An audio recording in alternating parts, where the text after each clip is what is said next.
Sean, thank you. Live at 5, protecting families from the trauma of domestic violence and helping survivors get to safety. Atlanta News First, Yasmina Alston live at the Fulton County Government Center. And Yasmina, county leaders right now pushing out new resources.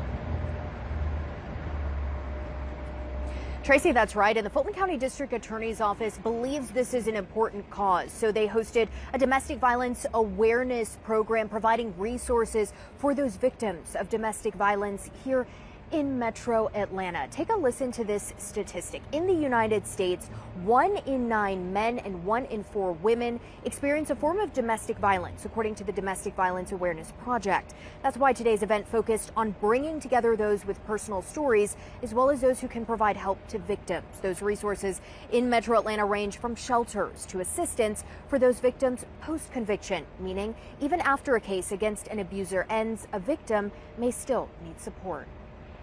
It's very important because oftentimes the trauma that they experience goes on for decades. We have victims that we helped from cases back in the 1970s, and so even though a case closes, victims are still dealing with this trauma for decades to come. And so it's important to know, and it's important for them to know that they still have support.